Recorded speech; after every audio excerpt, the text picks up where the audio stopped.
6. Jasorat. Avtori Erkin Sidiq. Angliyaning bosh ministri Winston Churchill mundaq degan: Jasoratning inson sifatlarining birinchi qatorida hurmatlanishi nihoyatda to'g'ridir. Chunki mushu sifat boshqa barliq inson sifatlarini kapolatga ega qiladi. Jasoratni urush qahramonlarida osonla topqili bo'ladi. Ammo u korxona, hukumat va har xil tashkilotlardagi har bir ulug' liderlardimi bor bo'ladi. Har qitim siz bir tashkilotda alohida ilgirlashning bo'lganini ko'rganda, o'sha tashkilotning lideri jur'atlik qarorlarni olganini bayqaysiz. Bir liderlik o'rni bir kishiga jasorat ato qila olmaydi, ammo jasorat uningga bir liderlik o'rnini elib kela oladi. Ish unumi yuqori liderlarning bir o'rtaq alohidaligi shuki, ularning hammasi tavakkulchilik qilishni xohlaydi. Siz tanlash nihoyat qiyin bo'lgan qarorlarni elish ishiga duch kelganda, jasorat to'g'risidagi tuvandagi haqiqatlardan foydalaning. Birinchi, jasorat o'zingizning ichki dunyosi qartilgan bir jang bilan boshlandi.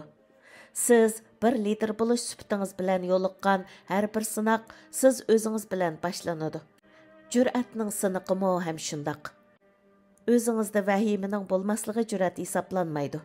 Jur'at deganimiz siz eng qo'rqqan ishni qilishdir.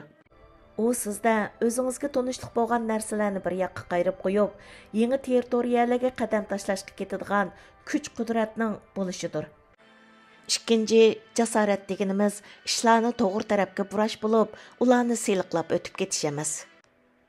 Kishilik huquq lideri Martin Luther King mundaq degan edi: bir erga baho berishdagi eng oxirgi o'lcham uning rohatlik va qulaylik paytlarda tanlagan maydonining qandoq bo'lganligi emas, o'ziga jang e'lon qilingan va talash tortishlarning ichida qandoq vaqtlarda tanlagan maydonining qandoq maydon ekanligidir. Ulug' liderlar kishilik munosabatda nihoyat yuqori mahoratga ega bo'lib, ular kishilarni bir-biriga murassa qilib, birga ishlaydigan qila oladi. Ammo ular zarur bo'lganda o'zlariga xos ayrim maydon tanlaydi. Jur'at prinsipning asosi qurilgan bo'lib, u boshqalarning qandoq tushunib qolganligini asos qilmaydi. Agar sizda qandoq ahvol ostida o'zingizga bir maydon tanlashingiz kerakligini qaror qila oladigan qobiliyat va shundoq qilishga nisbatan ishonch bo'lmaydi ekan, siz mangu bir unumli lider bo'la olmaysiz. Sizning fursatlardan to'liq foydalanish irodangiz boshqalarni rozi qilish istikingizdan yuqori turishi kerak. 3. Bir liderdagi jasorat agash kuchlarda majburiyat tuyg'usi paydo qiladi. Har qanday bir odam o'zidagi jasoratni namoyon qilganda boshqalarni rag'batlantiradi. Bir lider namoyon qilgan jasorat bo'lsa, boshqalarni nihoyat kuchli darajada ilhomlantiradi. U boshqalarni ashu liderga agishadigan qiladi. Jim Miladoning deyishicha, liderlik jasoratning namoyandasi bo'lib, u boshqalarni to'g'ri ishlarni qilishga majburlaydi. 4. Sizning hayotingiz sizning jasoratingizga to'g'ri tanasib holda kengayib mangadi. Qo'rqish bir liderni cheklab qo'ydi.